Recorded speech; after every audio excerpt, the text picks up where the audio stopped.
Hey everybody, it's Jacob Ferguson here, and I'm going to be discussing the top 5, episode 8 of All Stars 8.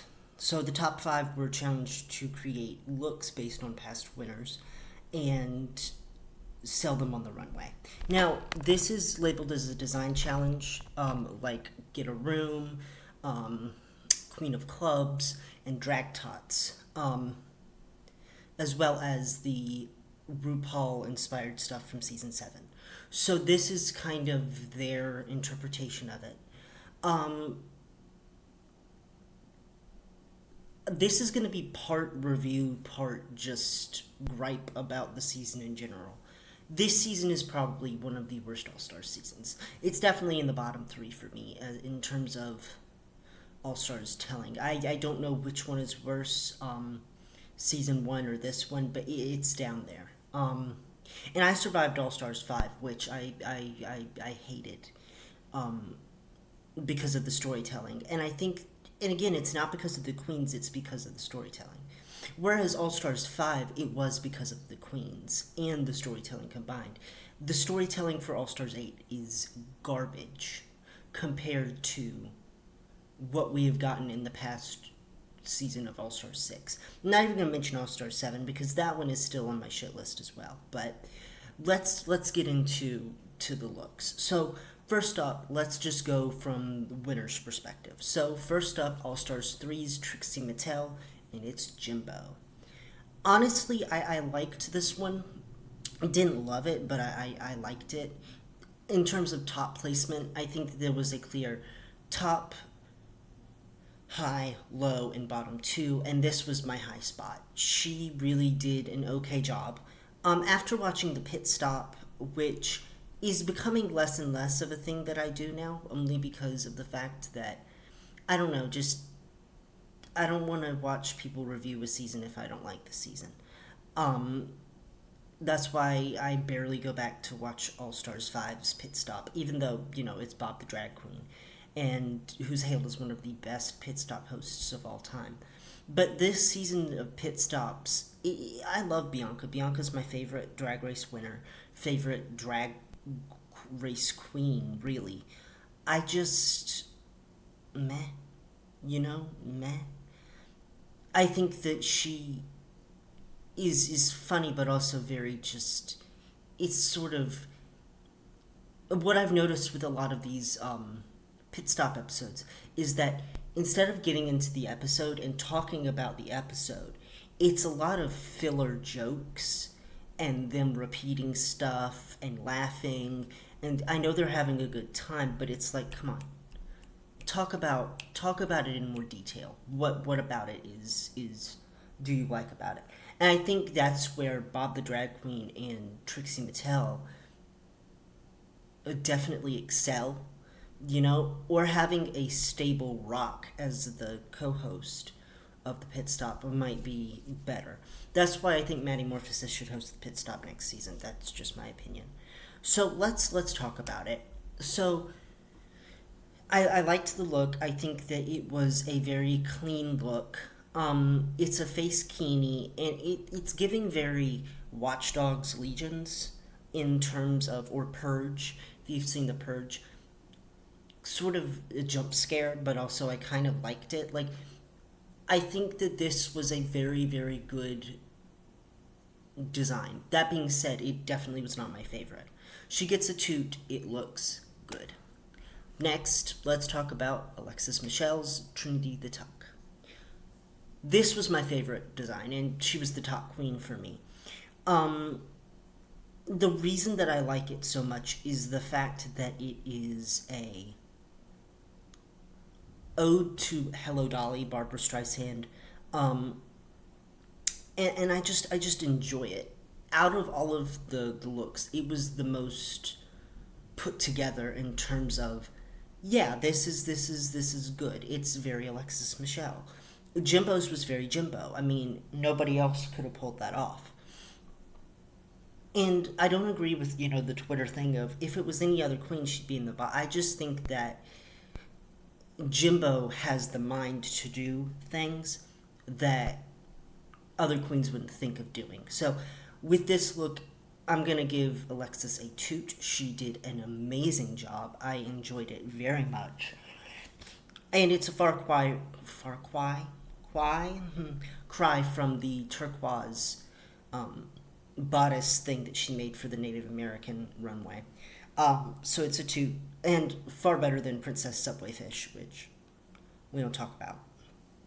But I enjoyed it. It's a toot. Next, Kandy Muse Monet Exchange. Now, the reason I dislike this look is not the construction of it. I think that she did a good job.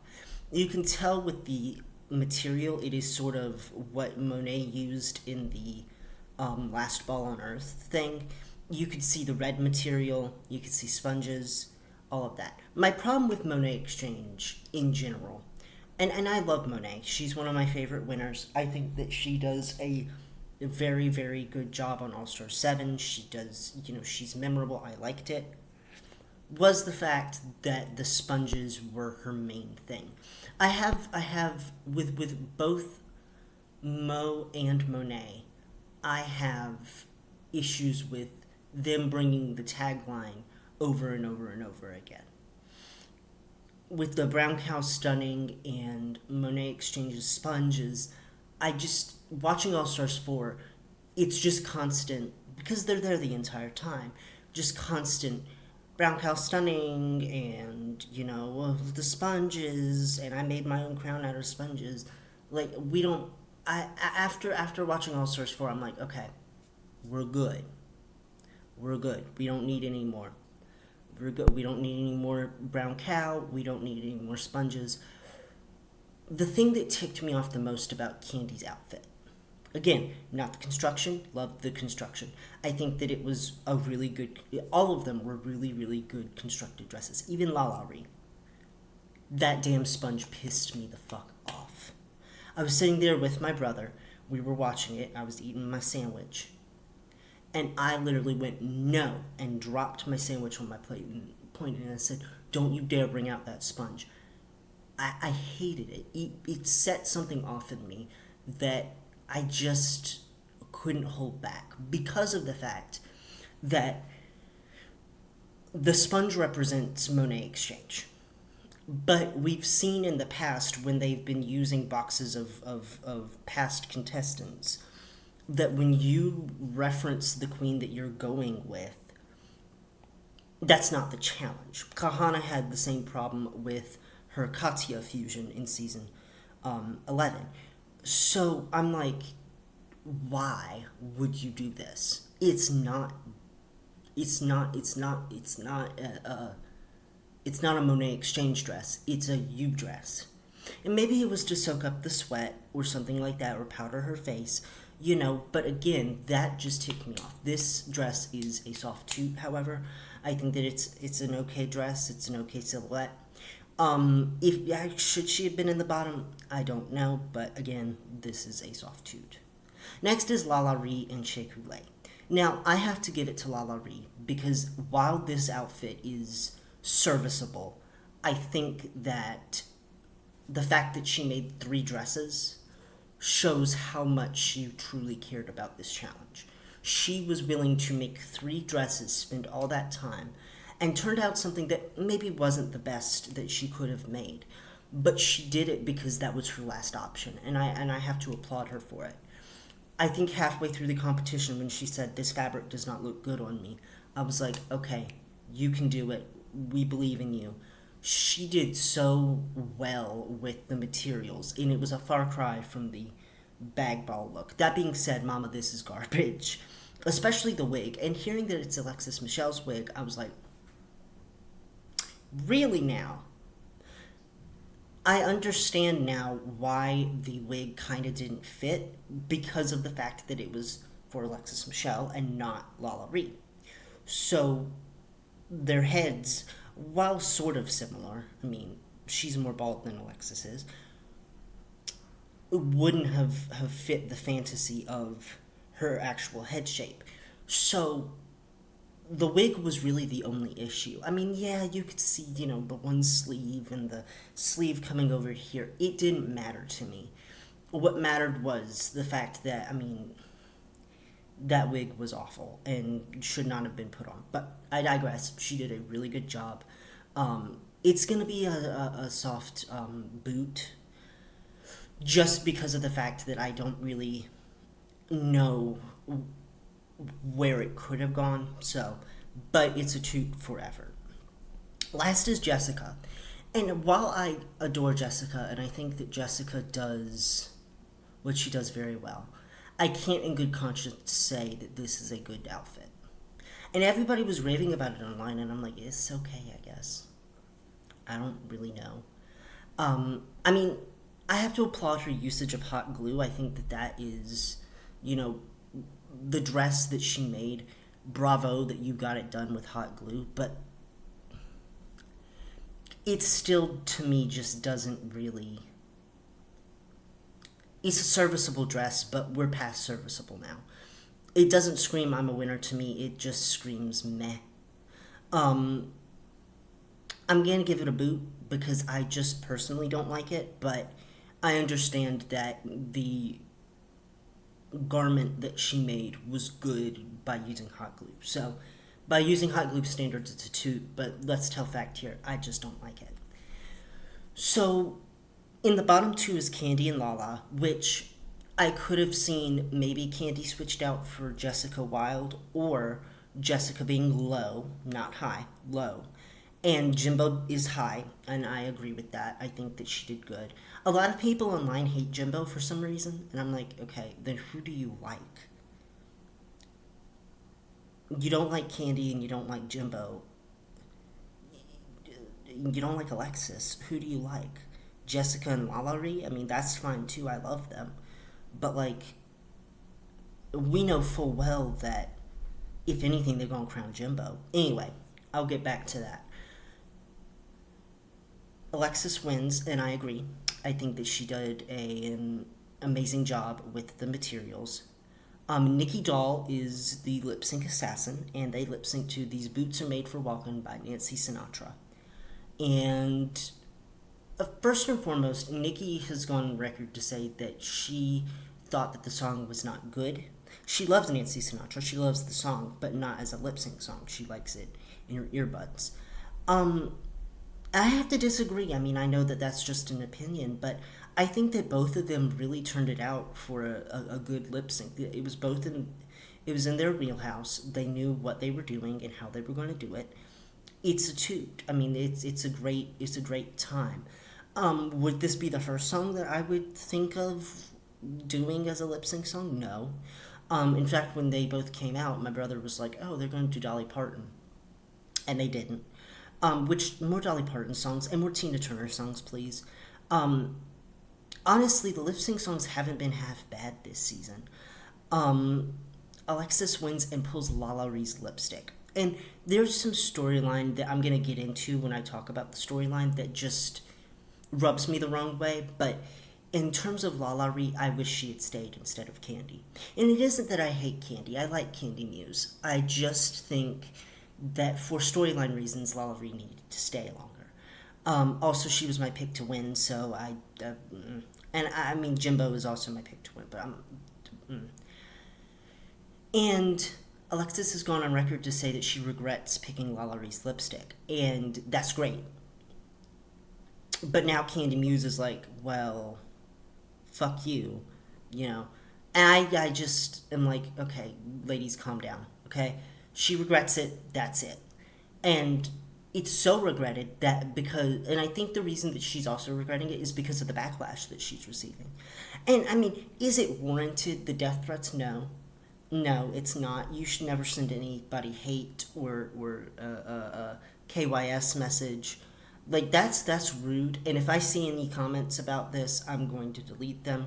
Because that's really awful, and you guys should be ashamed of yourselves. But at the same time, yeah, there's going to be a little bit of pushback. You sent home a fan favorite. It was like that when Heidi quit. So, I mean, it is what it is. So we now have a top four. I'm rooting for Jimbo and Jessica. Those two are the only two that I really seem to really gravitate towards. And Jessica less than Jimbo. I think that Jimbo has what it takes to be in the All Stars Hall of Fame. So let me explain why I dislike this season. Don't judge. I've been talking a lot for 15 minutes now. Starting from episode 2 to now, the season has bared its teeth in rigmarole. And I think that it definitely shows, as well as I also think that this has been one of the weaker seasons in terms of storytelling. So, and it isn't really the cast's fault. The cast is who the cast is. I really wouldn't change it, apart from maybe substituting Kandy Muse for somebody else. I really want to make an entire video of why Kandy and Alexis, the world was not ready to see them on All Stars again. And I'll get into that a little bit, but let's just talk about why episode 2 was so telling. Jimbo won. That's the factor. Jimbo won over others that deserved to win. And it goes on from there. Jimbo should not have 3 wins.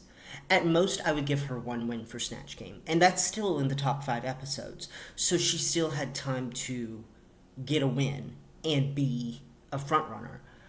But the fact that they gave her 3 wins is bullshit. I'm sorry, it is. I like Jimbo. And obviously, when the cast was first announced, Jimbo was definitely in my top 4.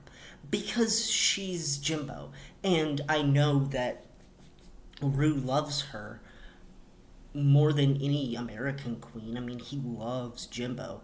Well, maybe Willow Pill, maybe Sasha Velour, or Sasha Colby. I don't know. But you could tell immediately that Jimbo was destined to be in the Hall of Fame. I think that the storylines that they were originally pushing were not conducive to how the season has gone so far. They've given Kahana her flowers, and then they don't really know what to do with her. After the first episode, she's just there, floundering until she gets eliminated. At the top 6, she is literally almost in the bottom for 5 episodes. And it is unbearable to watch. I will not be going back to watch any of the episodes, but except for maybe Snatch Game in the first episode, because there's no reason to.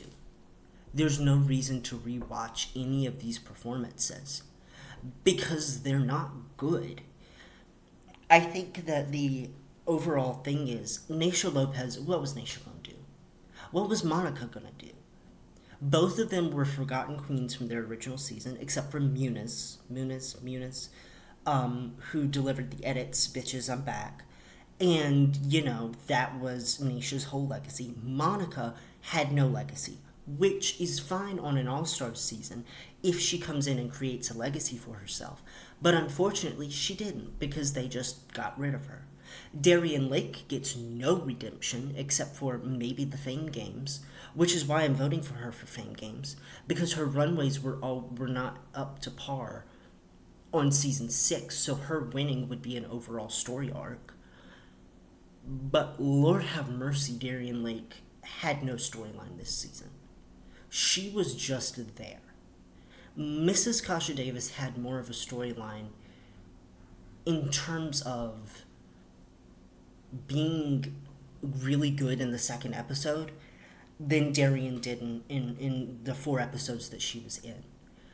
Those 4 had no chance of winning the crown because they had no storyline. The storylines that were created were from Kahana, Jimbo, and Alexis Michelle, and Lala Ree, and Kandy Muse, all coming together, and Heidi, all coming together to create, conflict and resolution, and there's no resolution, and it's just shit. It's just shit. You have Jimbo getting 2 wins that she does not deserve. I'm sorry, she didn't. I didn't find her second thing at all funny. And the skit that they put on was mid. It was mid as fuck. Whereas Heidi in Closet is right there. Lala Ree is right there. Give them the win. and let them go forward in the competition with a win. At episode 4 or 5, episode 5, Heidi quits. And you have built up Heidi getting angrier and angrier and angrier, and finally she just leaves. And now you are stuck with no story about Heidi. That all gets resolved. Doesn't get resolved, but that all gets put on hold because Heidi walks out. You could have had a story where the queens who were going forward in the competition, it was a neck and neck race where, you never knew who was going to be there. And I wouldn't have cared if Heidi had quit if she had had a win. Like that wouldn't be, I would be like, okay, well, she had a win. She showed everything that she needed to show. But she didn't. She didn't get a win, and that's what pissed her off. Kandy eliminating James the next episode was bad. And, I mean, everybody else voted for her. So I can't be, like, all up in Kandy's grill. But either there was more going on behind the scenes that we didn't know about, or you legitimately took somebody who could have made this season a lot more fun and got rid of her for Kahana Montrese, who definitely didn't deserve to stay after that. As for Kahana, when she does well in a challenge, you eliminate her. I mean, I thought that last week, 2 weeks ago, rather, she deserved to be in the top because she did an okay job. Whereas I think that Jimbo didn't do a good job. So now we're at a crossroads with the top 4 where you have Jessica and Jimbo who really have... Jessica has no storyline anymore. I don't think that she ever did have a storyline. She's just there at this point. It's sort of like Ellie Diamond in Jonbers Blonde where... And I didn't really watch season 4 of UK, so I don't know that much about Jonbers. But from what I see... But from what I've seen, rather, they really didn't have that big of a storyline going into the top 4. Jessica has zero storyline now. I don't know what to do with her. If she stays another episode, she's gone the next. So, really, the storyline of Jimbo, Alexis, and Kandy being in this... that's the main fabric holding this together. And I think if Lala Ree was here over Kandy, yeah, it would have gotten rid of that storyline, but it would have also gotten rid of a bad TV personality. The world was not ready to see Kandy and Alexis back because they were overly hated on their original seasons. Not for good reason, not that death threats are a good thing, but they were not winners of their original seasons. Alexis definitely not because of the Valentina scandal, and Kandy because Tamisha was a doll who everybody loved, and Kandy beat her in a lip sync. So that tainted her legacy. So neither one of them were particularly liked. So why bring them back? Why put them through this again? Honestly, I think that if we had a 10-queen cast and gotten rid of them, the season could have run a lot smoother without that many bumps. And I love these 2 queens, but I don't like them on TV. I don't like them on TV. They are not good for the cast. It's just drama. And I get it. Everybody wants a little bit of drama. But, this is too much. Making people want to quit. People leaving. People not wanting to do this, people crying. I'm just over it. It's emotionally manipulative of literally everything, and it just sucks that this season of All Stars is so depressingly bad. And I hope next week, everybody kind of gets a redemption. Maybe Kandy can go forth and be happy, but I'm just sad about this season. And I'm also bored. When Chanel and Raven came out, I just started talking to my brother. I really didn't care about this challenge. And I mean, it's a top 5 fluff piece challenge. They always do those at the top 5. You had the Olivia Lux top 5 challenge where she went home. You had the both Eureka and Trinity going home on a top 5 thing that were both fluff pieces. I did not like the comedy challenge, and I also did not like the drag tots challenge. The Sex and the Kitty Girl 3 challenge was abysmal. The My Best Girlfriend's Dragsmaid's Weddings trip thing was abysmal. The other comedy challenge was also abysmal on All Stars 5. Really, the makeover challenges are good because of the fact that, it's a makeover challenge. But really, this is kind of the episode where Rue, throws something out of his ass and hopes it sticks. It's just not good. And this episode was just boring. And it was one of those concepts, I think, where they were like, well, we have a week of queens. What do we do? Just fucking give them boxes full of fabric. I don't know. We'll make something out of it. I'm just over it. I'm gonna make the final. This was episode 8, 9, 10, 11, 12. We got 4 more episodes to go. Are you kidding me? 4? That's a month. Right? Was this episode not? Who am I again? I don't know, but honestly, I'm over it. Alright, guys. I'll see you next time. Let me know in the comments who your favorite was. And I'll see you next week. Bye.